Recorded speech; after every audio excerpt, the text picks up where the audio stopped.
Bonjour tout le monde, donc on va continuer avec les retraitements toujours des éléments du passif. Donc après les retraitements de l'actif, on est en train maintenant de voir ce relatif aux éléments du passif. Donc on vient de voir les éléments ou bien les écarts de conversion passif.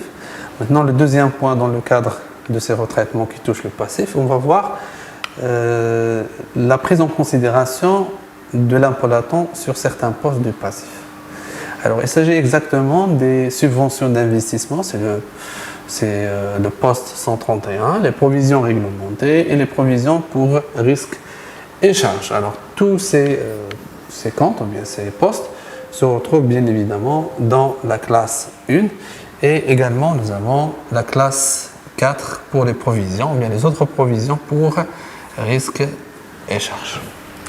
Alors, le caractère ou bien la caractéristique commune entre l'ensemble de ces éléments, c'est qu'à un moment donné, ils donnent naissance à ce qu'on appelle les reprises.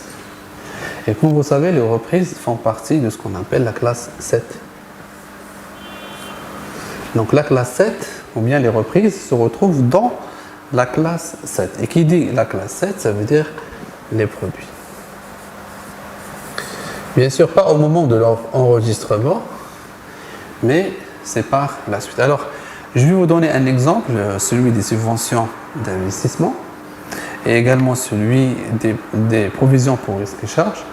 On va discuter le principe, pourquoi on va faire ce retraitement, pourquoi on doit prendre en considération l'impôt latent. L'impôt latent, je vous rappelle, qui signifie caché, l'impôt caché. C'est-à-dire qu'il y a un impôt caché dans ces éléments. Donc on va voir le principe, ou bien ce principe de l'impôt latent avec les subventions d'investissement et également avec les provisions pour risques et charges.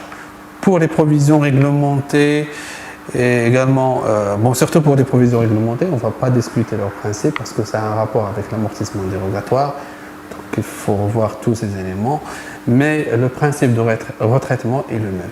Donc je vous rappelle je rappelle à nouveau que ces éléments, ils ont comme caractéristique commune, c'est qu'à un moment donné, on a une reprise.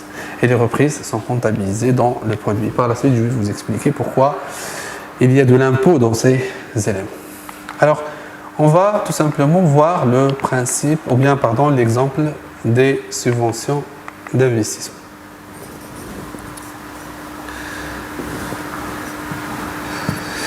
Alors, on va prendre un exemple d'une entreprise qui a reçu une subvention d'investissement de 100 000 dirhams. Donc, on va supposer que c'est le 1er janvier. À la même date, elle a acquis une machine avec la même valeur. La durée de vie est de 5 ans. Alors, on va essayer de mettre toutes les écritures nécessaires par rapport à cette opération. Donc, on doit d'abord comptabiliser la subvention.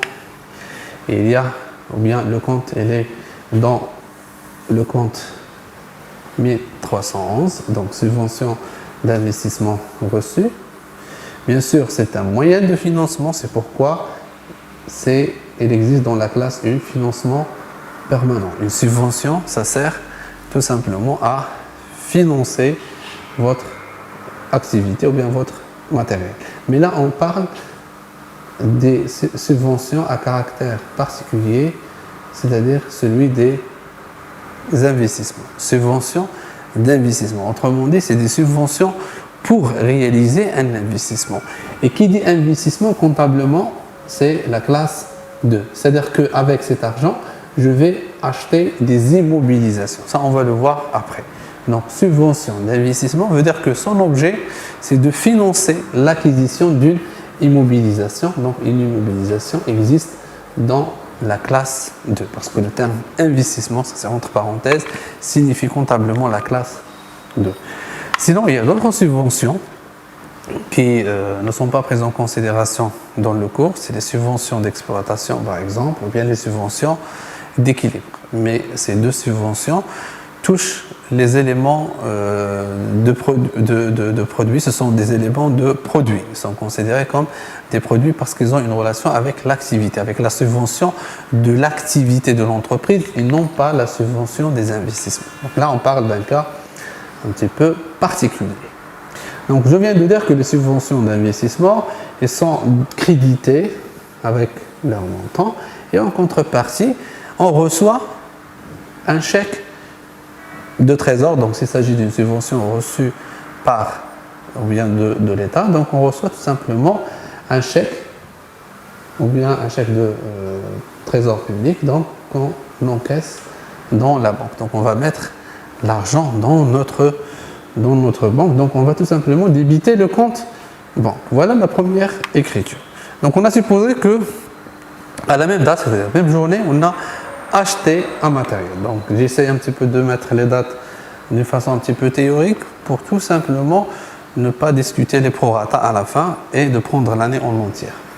Alors, même jour, c'est-à-dire le 1/1/2020, on va utiliser cet argent qu'on a dans la banque pour acheter le matériel. Donc, comme vous pouvez le voir ici sur cette écriture, donc on a tout simplement crédité la banque parce que donc on va créditer la banque avec le même montant. J'ai oublié ici de mettre les 100 000. Voilà. Et bien sûr, 120 000 plutôt, hein, parce qu'il y a la TVA. Donc on a acheté avec cet argent, on a acheté matériel et outillage qui a une valeur de 100 000, bien sûr la différence, ou bien le plus ici c'est la TVA. Donc l'argent qu'on a reçu l'argent ou bien le montant de 100 000, donc on a ajouté bien sûr la banque, dans la banque il y a déjà de l'argent, c'est pourquoi on a mis ici 120 000, donc on a déjà l'argent dans notre banque, donc on a acheté le matériel et on a payé la TVA récupérable. Voilà. Donc ces deux écritures, je pense que elles sont intelligibles. Il n'y a pas vraiment quelque chose de très difficile. Donc on a reçu la subvention, donc on a encaissé l'argent dans la banque et puis on a utilisé l'argent pour acheter le matériel et outillage. Donc c'est une subvention d'investissement. C'est une subvention que nous avons utilisée pour acheter un matériel, pour faire un investissement, ça veut dire pour acheter matériel. Donc vous voyez là la classe 2. Alors la suite, c'est à la fin de l'exercice. Donc à la fin de l'exercice, donc ici c'est le 31/12/2020, c'est-à-dire à la fin de l'exercice. À la fin de l'exercice, tout simplement, on va constater ce qu'on appelle les amortissements. On va constater les amortissements. Donc, l'écriture de l'amortissement, elle est très simple. Donc, on débite le compte dotation d'exploitation des immobilisations. Donc, on va faire d'abord un petit calcul. Donc, la dotation d'exploitation aux amortissements, c'est la valeur d'origine fois le taux fois petit n. Donc, n, c'est la durée séparant la date d'acquisition, bien la date de l'exercice et la date fin d'exercice, puisqu'il s'agit ici d'une acquisition du 1er jusqu'au 31/12. Donc on va avoir ici à une année ou bien 12 sur 12.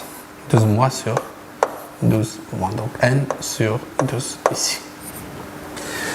Alors si on va appliquer, ou bien si on va remettre les données ici, donc on a 100 000 dirhams fois 1 sur 5, c'est la durée de vie, fois 12 sur 12.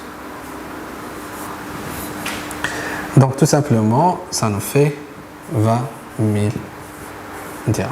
Donc ça c'est le montant de la dotation qu'on va tout simplement comptabiliser de la manière suivante. Donc on va débiter le compte 6193, dotation d'exploitation des immobilisations corporelles, et en contrepartie, on utilise le compte amortissement matériel et outillage. Alors pour ce compte-là, c'est très simple, je prends le compte de matériel et outillage et j'ajoute entre le premier et le deuxième chiffre le chiffre 8. Voilà, donc on obtient ce compte de l'amortissement matériel et outillage. Là également, vous avez quelque chose qui est très classique. Donc en arrivant à cette écriture qui est très, si vous voulez, normale, vous avez un matériel et donc il faut constater l'amortissement à la fin. Alors ce que j'aimerais bien discuter avec vous à ce niveau-là, c'est l'impact de cette écriture-là, l'impact de cette écriture sur le résultat de l'exercice 2020.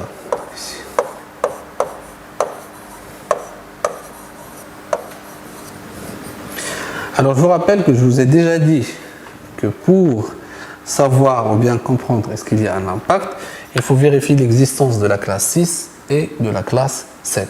Qui dit impact sur le résultat, donc le résultat égale produit moins les charges. Donc c'est la classe 7 moins 6. Pour parler d'un impact sur le résultat, il faut vérifier est-ce qu'il y a un compte que nous avons mobilisé qui a un impact sur ce qui porte le chiffre 6 ou bien le chiffre 7. Alors, si vous regardez cette écriture, nous avons déjà ici la classe 6 par rapport à la notation. Donc, quel est l'impact de cette écriture? C'est que tout simplement, donc, vous avez le résultat ici qui égale les produits moins les charges. Donc, les charges ici, en mettant cette écriture, vont augmenter de 20 000 dirhams. Bien sûr, si les charges vont augmenter de 20 000, le résultat va diminuer de 20 000 également. Voilà l'impact sur le résultat. On sait déjà que l'impôt, c'est, donc on a supposé c'est 30%, c'est 30% fois le résultat. Donc, si le résultat diminue de 20 000, ça veut dire que l'impôt va diminuer de 20 000 fois 0,3. Donc, ça veut dire tout simplement l'impôt va diminuer. Donc, diminution de l'impôt de 0,3 fois 20 000, ça fait 6 000. Donc 6 000 dirhams, l'impôt va diminuer de 6 000. Ça veut dire quoi? Ça veut dire tout simplement chaque fois que vous passez une écriture ou bien une augmentation de charge, vous avez un impact direct sur le résultat et également en matière d'impôt. Votre impôt a diminué de 6 000 dirhams. Alors on appelle ça une économie d'impôt.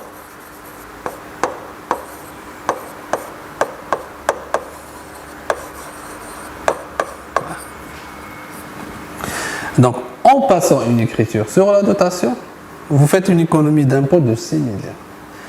Alors, à ce niveau-là, il y a un petit problème avec l'aide. Déjà, le matériel, vous l'avez acheté grâce à l'argent de l'État. Donc, et à la fin de l'exercice, vous allez encore bénéficier d'une économie de l'impôt. Alors, pour l'État, concernant si vous voulez, ce double avantage, automatiquement, il va essayer de le freiner. Donc, c'est ce qu'il fait. L'État, à chaque fois qu'il vous donne une subvention, à la fin de chaque année, il vous oblige d'ajouter une écriture. C'est une obligation. Une fois que vous avez reçu une subvention de l'État, en plus de cette écriture qui est normale, ça c'est une écriture qui est normale, l'État vous oblige à passer une deuxième écriture. Alors bien sûr, cette écriture va avoir comme objectif de freiner cet avantage, ce deuxième avantage en termes d'impôt. Alors, regardez qu'est-ce qu'il va faire. Donc là, nous avons une augmentation de charge. Pour équilibrer, il faut utiliser un compte de produit. Ce compte de produit n'est rien d'autre que celui que j'ai discuté tout à l'heure, à savoir celui des reprises. Donc une reprise là, donc on va utiliser le compte reprise. Donc déjà ici, regardez, vous avez la classe 7. Donc cette écriture, elle a un impact sur le résultat. Pourquoi? Parce qu'on va utiliser la classe 7. Donc quel est l'impact? Donc tout simplement, les produits, par rapport à cette deuxième écriture, vous allez avoir une augmentation de produits de 20 000. Parce qu'on a utilisé 20 000 comme montant. C'est le même que celui de la dotation. Bien sûr, si les produits augmentent de 20 000, automatiquement, le résultat va également augmenter de 20 000.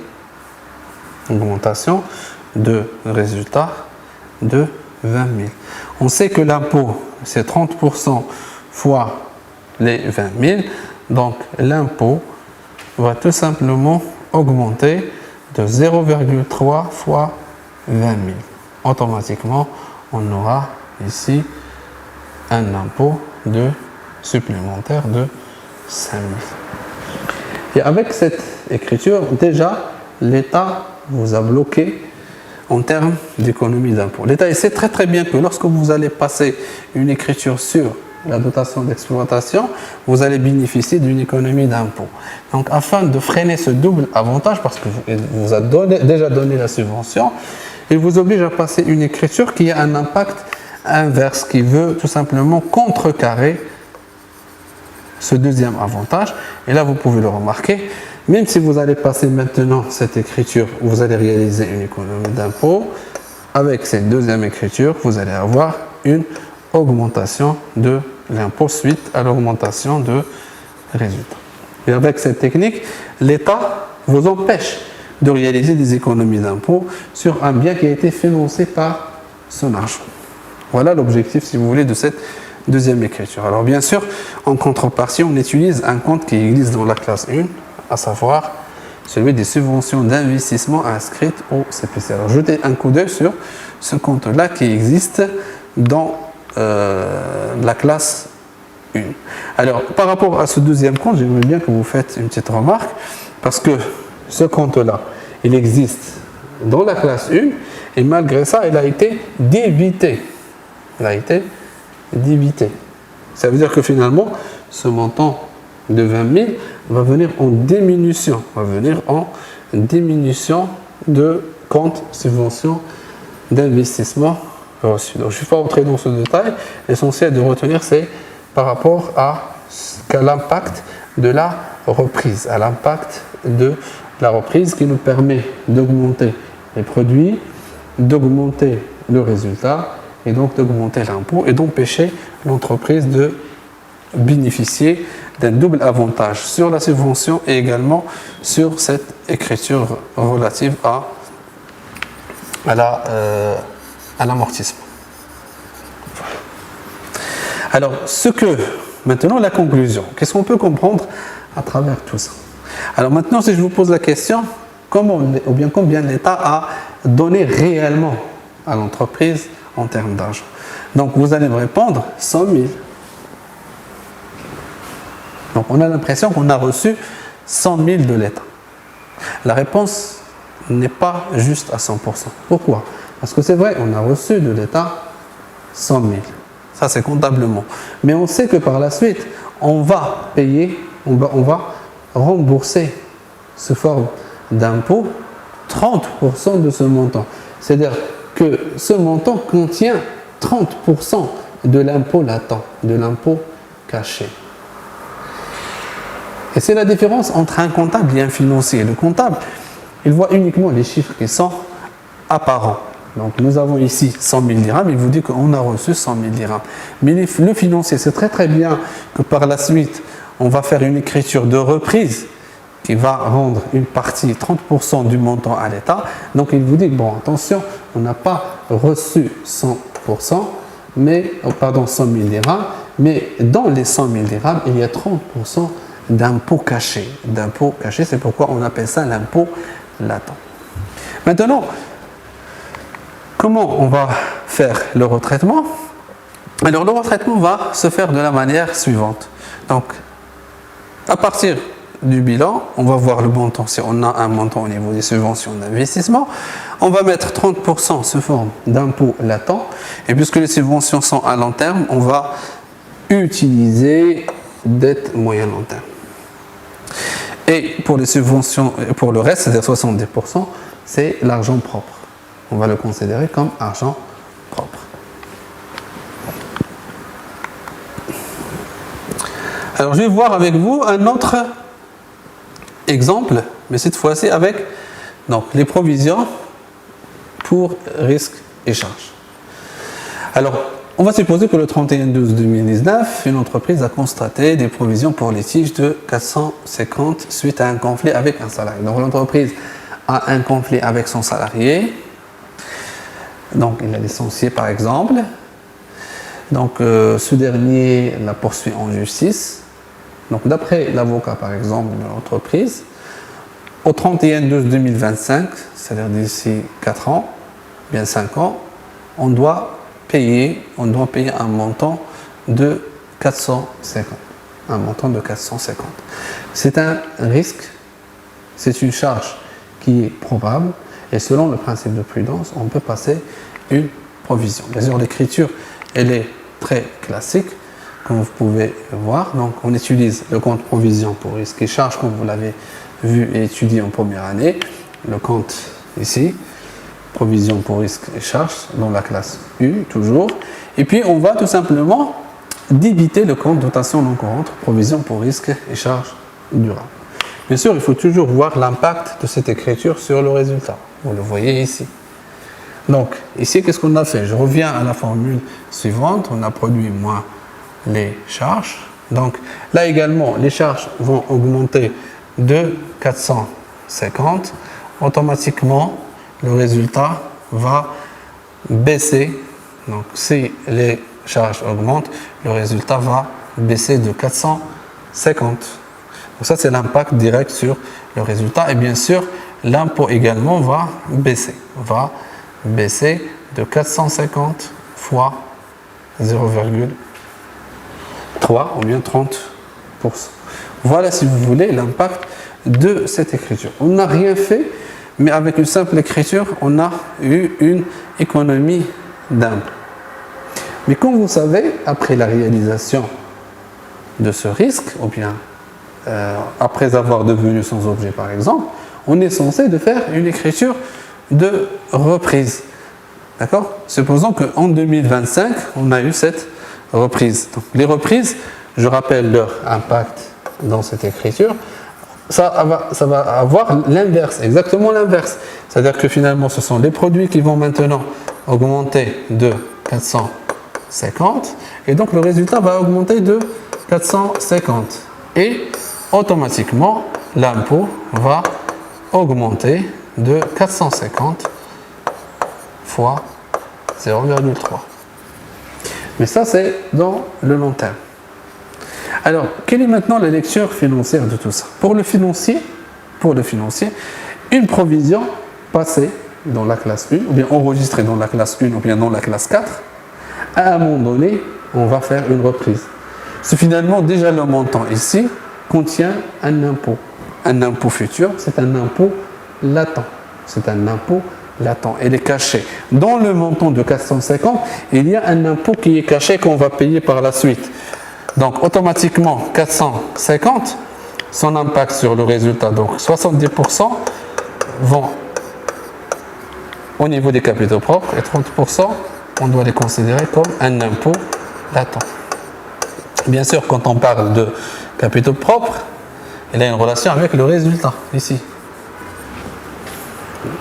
Donc là, en analyse financière, on ne parle pas directement du résultat, mais on parle des capitaux propres, sachant que le résultat est une partie des capitaux propres. Donc 70% sont à mettre dans les capitaux propres, mais il ne faut pas oublier, en termes de retraitement, les impôts qu'on va enregistrer pour ce cas dans les dettes moyen long terme. Parce que cet impôt qu'on va payer par la suite, dans ce cas-là, est considéré aujourd'hui, puisque nous sommes en 2019, comme une dette future. Maintenant, qu'est-ce qu'on va faire? On va essayer de voir le cas des provisions. Ça, c'est pour les provisions à long terme. Maintenant, pour les provisions à court terme, c'est-à-dire les provisions qui existent dans la rubrique 45, dans le passif circulant hors trésorerie. Alors, la seule différence avec les autres éléments, c'est au lieu d'utiliser les dettes et moyens long terme, puisque ces éléments sont à une période inférieure à un an, là également on utilise les dettes à court terme. Voilà la seule différence, sinon 70% toujours des capitaux propres.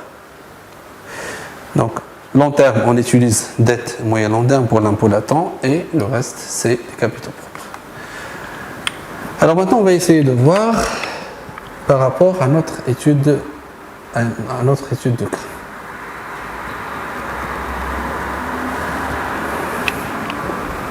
Bien sûr, ces éléments, on peut les avoir à partir du bilan. Je reviens sur le bilan pour vous montrer ces éléments. Donc on a dit la prise en considération de l'impôt latent sur certains éléments comme les subventions d'investissement. Je vais vérifier est-ce qu'il y a des subventions d'investissement ici. Alors il n'y a pas de subvention d'investissement, par contre il y a des provisions réglementées. Et c'est le même traitement. C'est le même traitement. Donc pour les provisions réglementées, là également on va mettre 70% capitaux propres et 30% dette moyen long terme, c'est l'impôt latent. Donc voilà, essayez de vous rappeler du montant. Donc ici c'est 350. Il y a également les provisions durables. Donc ça c'est la rubrique ici 15. Voilà le montant, c'est 450. Et puis je vais aller chercher dans le passif circulant. Est-ce qu'il y a des éléments? Oui, il y a des éléments. Regardez là. Autre provision pour risque et charge. Ça, c'est le 45. Donc, on a un montant de 50. Alors, je vais prendre ces valeurs, je vais les mettre sur ma présentation. Voilà. Donc, j'ai repris l'ensemble des éléments que j'ai qui se rapportent à cet élément. Sur la prise en considération de l'impôt latent. Donc, il y a de l'impôt latent dans les provisions réglementées, dans les provisions durables et dans les autres provisions pour risque et charges. Bien sûr, voilà mon tableau. Donc, je vais mettre les éléments ici. Et concernant, par exemple, les provisions réglementées, on a dit on va prendre 70%, c'est des... Donc, 70% c'est des capitaux propres et 30% c'est impôt des dettes à moyen long terme. Donc, les provisions réglementées, elles sont où exactement? Elles sont ici, parmi les éléments dette moyen long terme au niveau comptable. Quand on a fait les totaux comptables, on a enregistré les provisions pour les provisions réglementées ici. Donc, ils sont dans ce montant-là. Donc, comme vous pouvez le voir, j'ai retranché ce montant-là. Moins 350. Alors, je vais partager ça sur deux éléments. Je vais mettre 70% dans les capitaux propres. Les voilà. Et je vais remettre dans les dettes à moyen long terme 30%. Vous pouvez la voir ici. J'ai ajouté là plus 105. Alors, pour les provisions durables, la même chose. Alors, les provisions durables également existent ici. Comptablement, ils sont ici. Donc, qu'est-ce que je vais faire pour les retraitements? Je vais prendre, donc je vais les éliminer de ce compte, 70% ici et 30%, je vais les rendre en dette moyen long terme. Ça, c'est pour les provisions durables. Pour les autres provisions pour risque et charges, on a dit ici, c'est des éléments qui sont à court terme. Donc, l'impôt latent concernant ces éléments, donc on va le partager entre deux. Donc, nous avons l'impôt latent, on va le mettre dans dette moyen, dette à court terme, pardon, et 70% c'est des capitaux propres. D'abord, je pose la question, où sont ces autres provisions pour risque et charges? Les autres provisions pour risque et charges, elles sont ici, dans le total comptable. Donc, je dois les retrancher d'ici, moins 50. Alors, moins 50 ici, je vais prendre 70%, c'est des capitaux propres. Et puis, qu'est-ce qu'il me reste? Il me reste 15. 15, c'est des dettes à court terme. Donc, les dettes à court terme, je vais ajouter ici le montant de 15. Voilà pour les retraitements concernant ces éléments-là.